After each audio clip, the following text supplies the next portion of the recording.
Hello, students. Today I'm going to show you guys some of the important points that you need to know about reading with young students. Okay. A lot of this comes from my own personal experience um, as I worked several years while I was in the university in a program called Reading Buddies. And this was exactly what I did. Every day I would go to a school and I would sit down with young children and read stories with them. And then based on the reading, we would do some writing activities or some language activities. And during that time, I discovered a lot of things about reading with children that are important to keep in mind. So I'm going to share some of my experience with you and prepare you for what we will do this week. Okay. So the first thing I'm going to do is show you the schedule here. Today is Monday, December 7th, and so most of these students have already participated in the activity.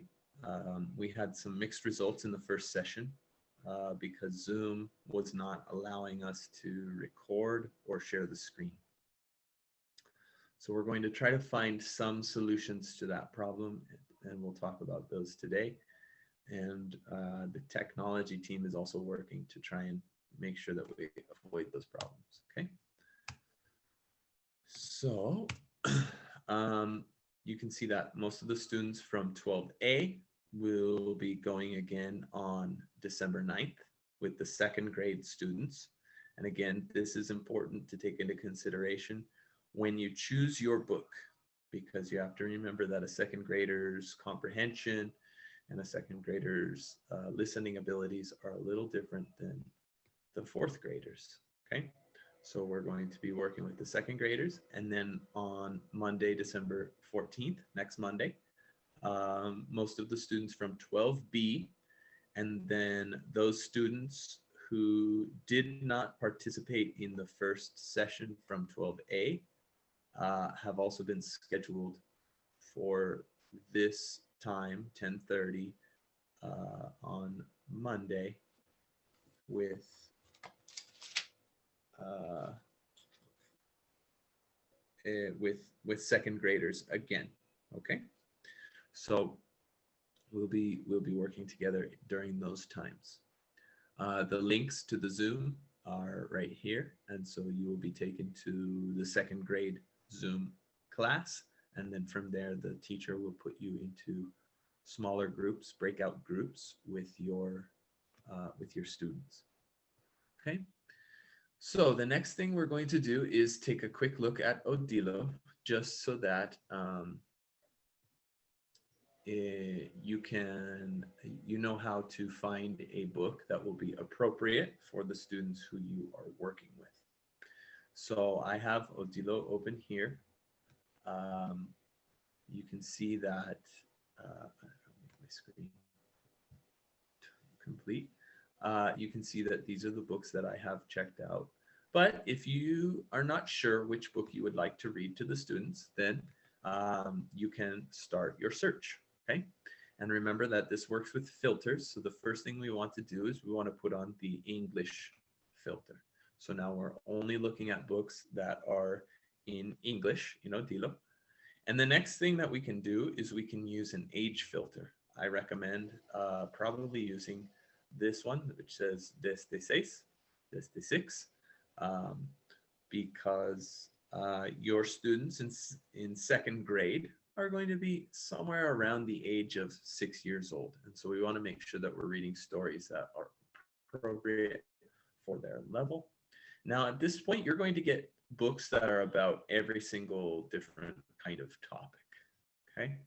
And so one of the things that you can also do, because we might not have a way to narrow this down any further, but we can start to then search for specific words or specific ideas. So for instance, we can search for Christmas. And when we do, we should get stories that are in English, that are for 6 years old approximately and up, and that are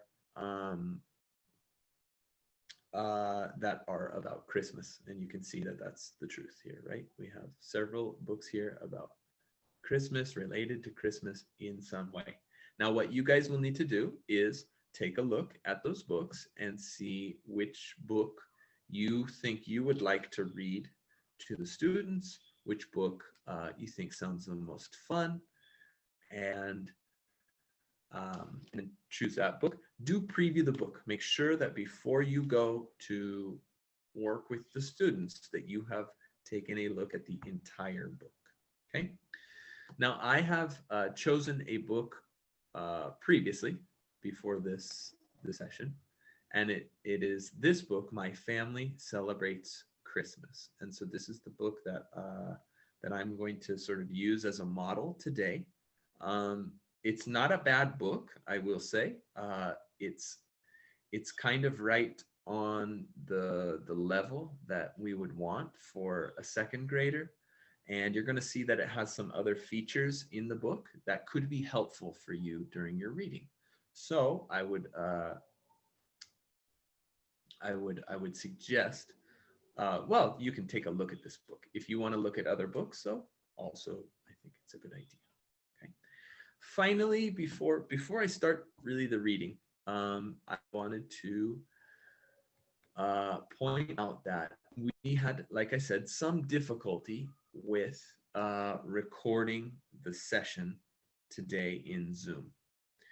And if that's going to continue to be the case, then I want to give you guys a kind of plan B so that you are prepared and so that you won't have to do something like repeat your reading at some point or anything like that. Okay. So if we cannot record with Zoom, which again, we're working on solutions, we're trying to solve this problem, but we should definitely have a plan B ready to go. And that plan B is this platform called Loom. So you can find it by just going to loom.com, and then you can use your Gmail to start an account for free. Okay. And when you have an account, you can use Loom to record videos of anything that happens on your computer. So this would be another way that you could record the session. If Zoom does not work for you, you can use Loom. I know it's kind of funny that both of them have OOM in the name. I don't know if it's a coincidence or what. Okay, but to use Loom is very simple. I imagine you can see that I'm logged into my account, and so I already have videos that I have created on Loom.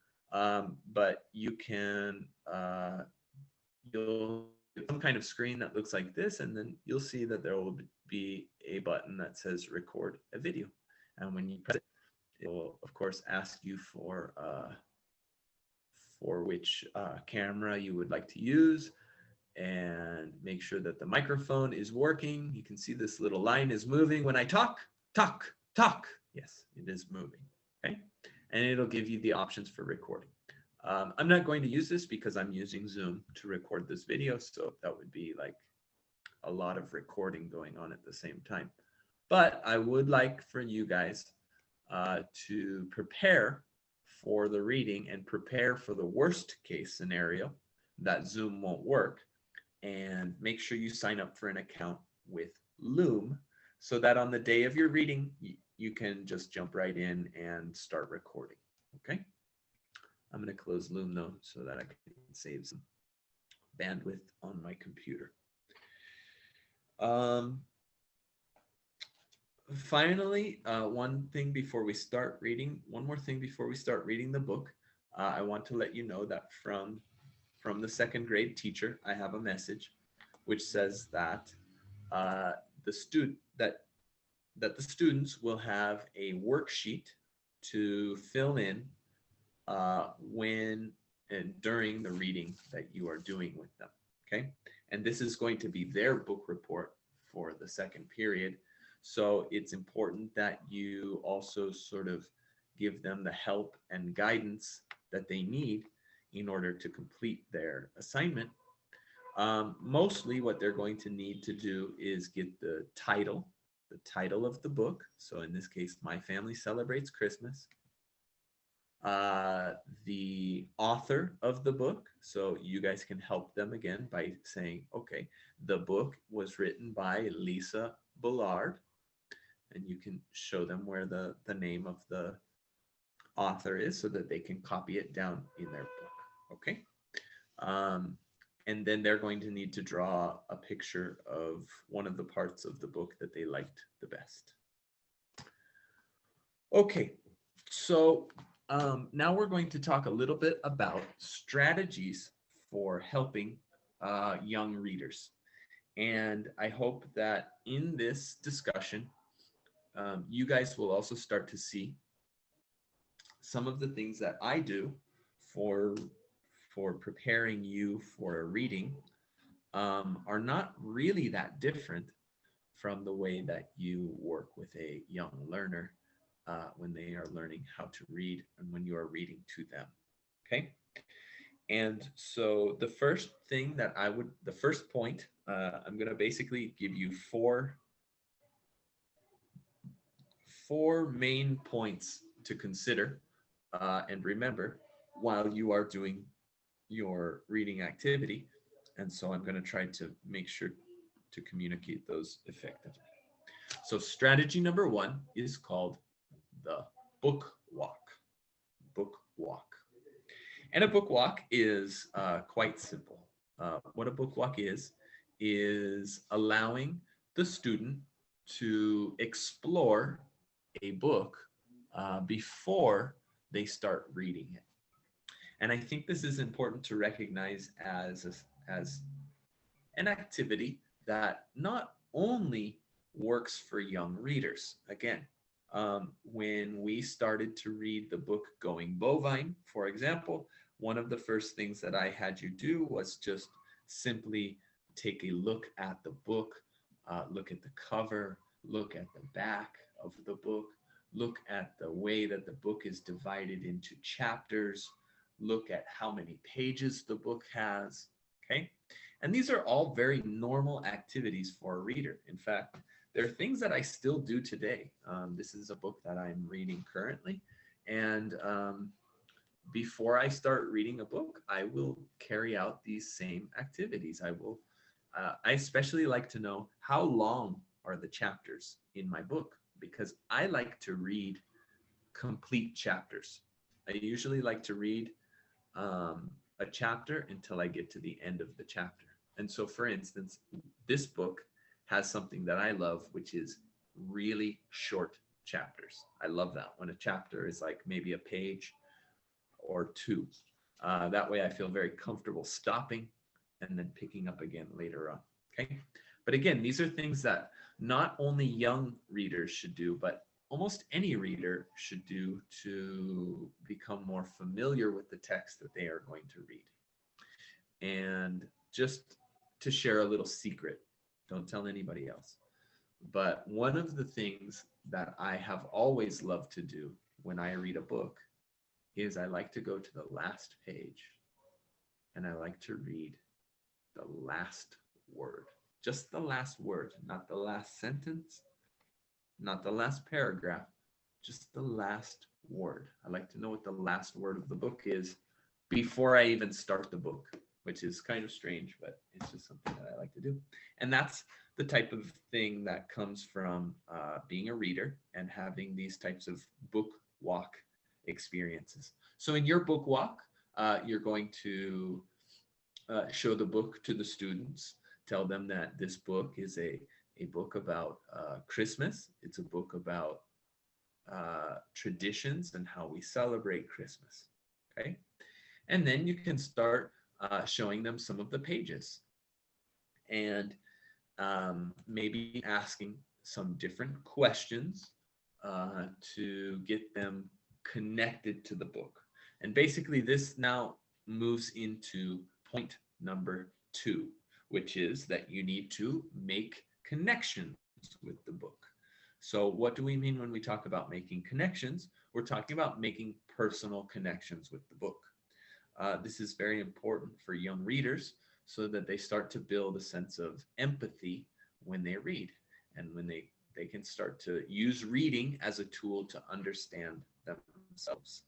So here you might say something like, okay, well, here's the beginning of the book. What's the boy doing? And the students might say, he's making something. Say, good, okay. Have you ever made anything for a present for Christmas before for somebody else? And they might say, yeah, I made something for my mom. Excellent, very good. Yeah, just like you, the boy in the story is also making an ornament. It says here, ho, ho, ho, my name is Carter. I'm making an ornament for my grandma. And so there you can see what he is making, and you can see who it's for. So I'm wondering, do any of you have family who will visit you during Christmas? And of course, the kids will say, "Yes, my grandma." Okay, so there you are, asking by using questions. You are asking students to make connections with the book, and in that way, they will be more engaged and more connected to the reading. Okay. And again, this connects directly into point number 3, which is that we should be constantly checking students' comprehension, and especially when related to the vocabulary. Okay, you guys know that your students are going to be very young, between 6 and 7 years old, and so it's important that you take time to make sure that they understand, because some of the words in the book or some of the ideas might be a little difficult for them to understand. For example, uh, you can see that we're in the first chapter, chapter number 1, Christmas is coming, and it says, ho, ho, ho, my name is Carter. I'm making an ornament for my grandma. And so one of the things that you might do is stop here and ask the class, does anybody know what an ornament is? So I'm going to stop here and I'm going to ask the class, does anybody know what an ornament is?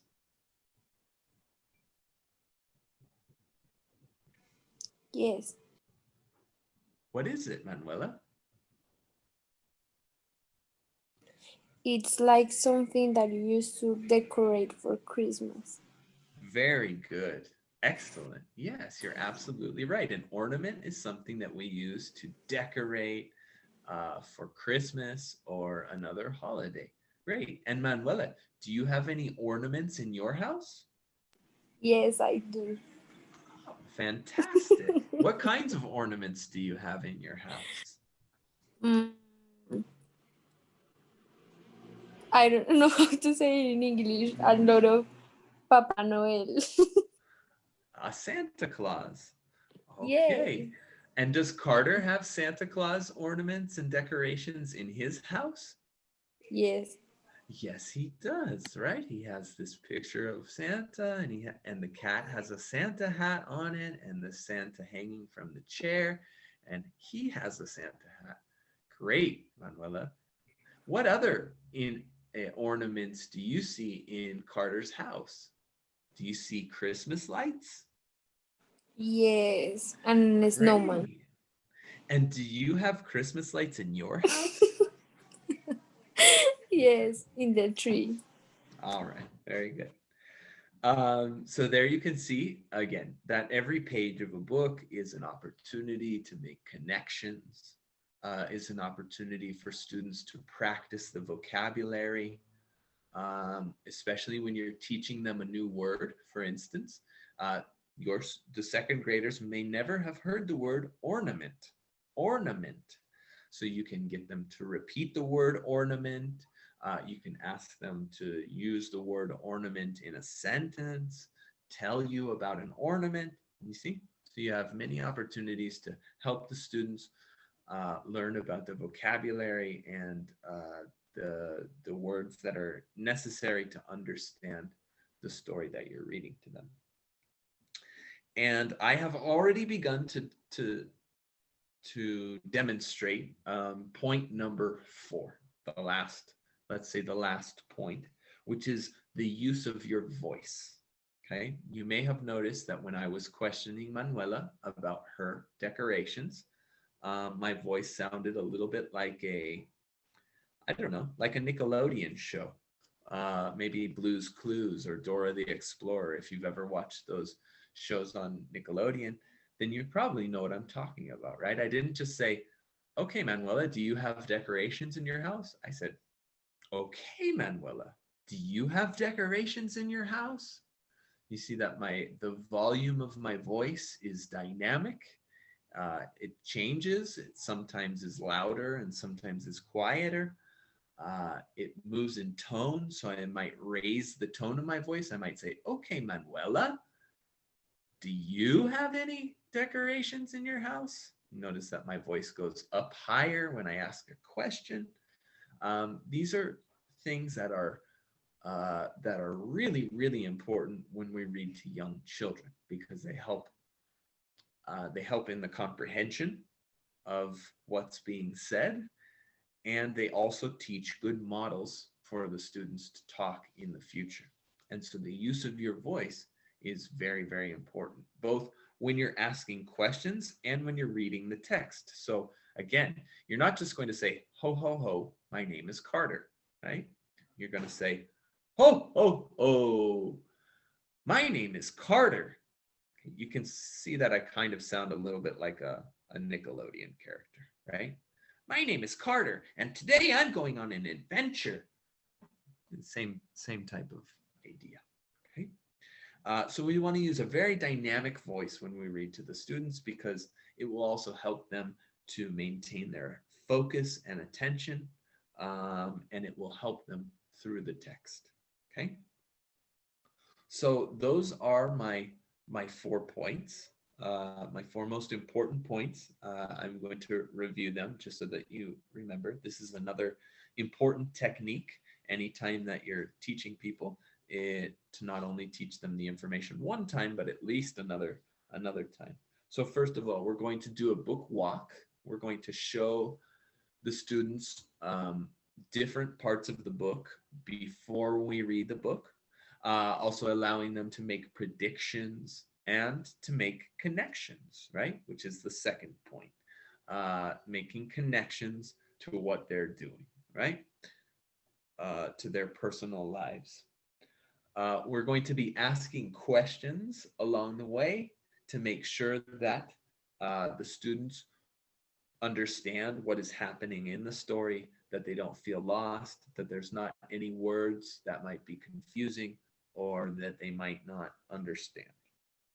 And finally, we're going to use a dynamic voice, a voice that changes in volume, in pitch, in tone, reading the sentences the way that the author wrote them down and wanted them to be said, trying to emit enthusiasm to show the students that reading a story is something that is pleasurable, that is enjoyable, and that is a good thing for our lives. Okay, because you 12th graders are going to be examples. Remember that the little kids look up to you, and for them, you guys are huge. You guys are like the coolest, oldest people, not oldest, but the coolest students that they've ever seen in their lives, right?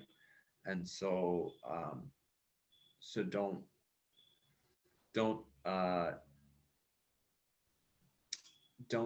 not take advantage of that situation. Make sure that you show them that that learning, that reading can be a fun activity, and that it's important in all of our lives. Okay. And finally, just sort of a general suggestion again, especially because you guys now are going to be reading to second graders. Take it very slow, okay?